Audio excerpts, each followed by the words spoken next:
Hello दोस्तों, एक बार फिर आपका स्वागत है हमारे यूट्यूब चैनल ज्ञान श्री एजुकेशन में।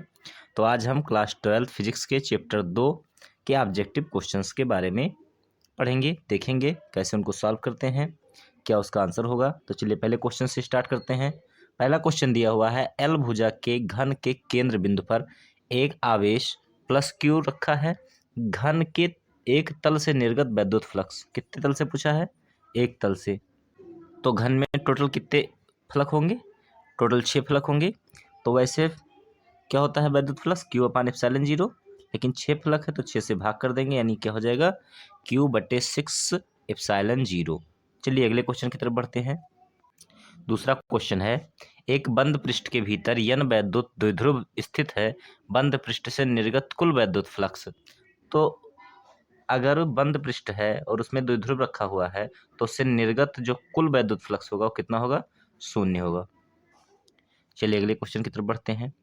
क्वेश्चन कह रहा है, आर मीटर त्रिज्या वाले खोखले गोले के केंद्र पर क्यू कूलाम का आवेश रखा है। यदि गोले की त्रिज्या दुगनी कर दी जाए तथा आवेश का मान आधा कर दें, तब गोले के पृष्ठ पर कुल वैद्युत फ्लक्स। तो वैद्युत फ्लक्स क्या होता है? क्यू अपान एप्सिलॉन जीरो। क्या होता है? क्यू अपान एप्सिलॉन जीरो। लेकिन देखिए यहाँ पर हमको त्रिज्या दोगुनी दी हुई है, लेकिन यहाँ त्रिज्या कहीं आती नहीं फार्मूले में, फाई बराबर। ओके, तो अगर फाई में आर नहीं आता तो फिर दूसरा देखते हैं, आवेश कितना दिया हुआ है? आधा। तो हम आवेश को आधा कर देंगे, यानी क्यू बटे 2। यानी ये देखिए सी ऑप्शन सही है। चलिए अगले क्वेश्चन की तरफ बढ़ते हैं। चलिए देखते हैं अगला क्वेश्चन। दिया हुआ है 10 मीटर स्क्वायर क्षेत्रफल के आयताकार फ्रेम को 20 न्यूटन प्रति कूलाम के वैद्युत क्षेत्र में, क्या दिया हुआ है? वैद्युत क्षेत्र में इस प्रकार रखा गया है कि फ्रेम के पृष्ठ पर खींचा गया अभिलंब वैद्युत क्षेत्र की दिशा से 60 अंश का कोण बनाता है। क्या बनाता है? 60 अंश का कोण बनाता है। तो एरिया कितनी दी हुई है? 10 मीटर स्क्वायर, और ई कितना दिया हुआ है?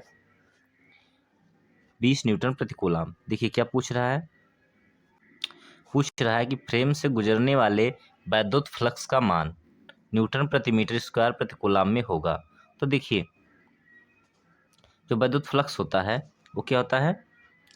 फाई बराबर बी ए कॉस थीटा। क्या होता है? फाई बराबर बी ए कॉस थीटा।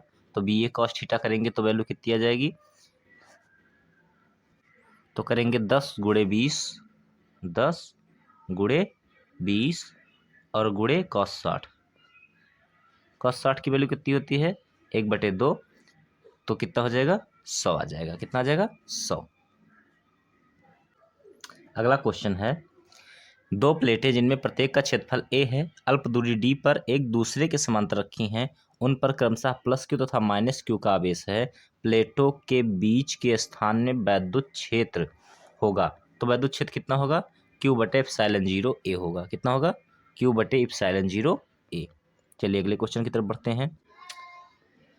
कह रहा है कि एक समान आवेशित गोलीय कोश के पृष्ठ पर वैद्युत क्षेत्र की तीव्रता 10⁴ न्यूटन प्रति कूलाम है।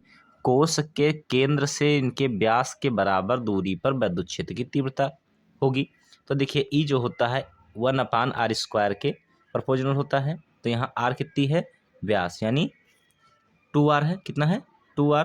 तो यहाँ पर रख देंगे तो कितना हो जाएगा? 1/4r², यानी 4 से 10⁴ को भाग करेंगे तो कितना आएगा? 2500 न्यूटन प्रति कूलाम। चलिए अगले क्वेश्चन की तरफ बढ़ते हैं। अगला क्वेश्चन है 7 नंबर, देखते हैं। कह रहा है 2 सेंटीमीटर त्रिज्या के एक गोले पर 2 माइक्रो कूलाम आवेश है, जबकि 5 सेंटीमीटर त्रिज्या के दूसरे गोले पर 10 माइक्रो कूलाम आवेश है। गोलों के केंद्रों से 10 सेंटीमीटर की दूरी पर वैद्युत क्षेत्र का अनुपात होगा। तो देखते हैं जितना आवेश है उतना ही अनुपात होगा। तो 2:5, यानी बी ऑप्शन इसका सही है। चलिए अगला देखते हैं। अगला कह रहा है सेम वही इसी टाइप का क्वेश्चन है। कह रहा है R1 व R2 त्रिज्याओं के दो चालक गोलों के पृष्ठों पर आवेशों के पृष्ठ घनत्व बराबर हैं। पृष्ठों पर वैद्युत क्षेत्र की तीव्रताओं का अनुपात। तो देखिए आवेश के जो पृष्ठ घनत्व हैं बराबर हैं, इसलिए वैद्युत क्षेत्र की तीव्रताओं का अनुपात कितना होगा? 1:1 होगा। कितना होगा? 1:1। चलिए अगले क्वेश्चन की तरफ बढ़ते हैं। 9 नंबर क्वेश्चन कह रहा है कि आवेश का एक खोखला गोला वैद्युत क्षेत्र उत्पन्न नहीं कर सकता। कहाँ पर वैद्युत क्षेत्र उत्पन्न नहीं कर सकता? तो वो होता है कि आंतरिक बिंदु पर। कहाँ पर? किसी आंतरिक बिंदु पर, यानी ऑप्शन नंबर ए इसका सही आंसर है। अगला क्वेश्चन देखते हैं, कह रहा है एक वैद्युत रोधी स्टैंड पर रखे 10 सेंटीमीटर त्रिज्या के चालक खोखले गोले की सतह पर वैद्युत क्षेत्र की तीव्रता 10 न्यूटन प्रति कूलाम है। गोले के केंद्र पर वैद्युत क्षेत्र की तीव्रता होगी। कहाँ पूछ रहा है? केंद्र पर। तो केंद्र पर कितनी होनी चाहिए? 0 होनी चाहिए। चलिए देखते हैं,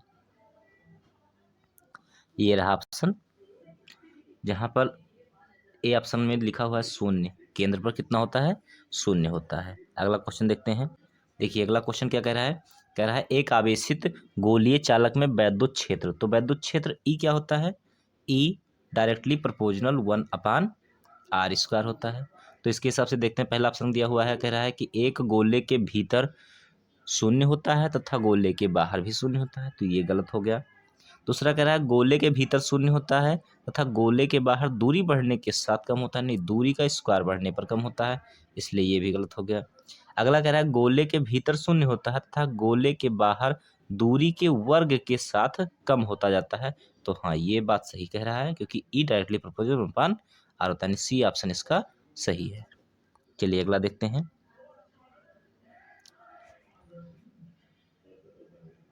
12 नंबर क्वेश्चन है कि हाइड्रोजन परमाणु का नाभिक 10⁻⁻15 मीटर त्रिज्या का गोला है, यानी आर दिया हुआ है।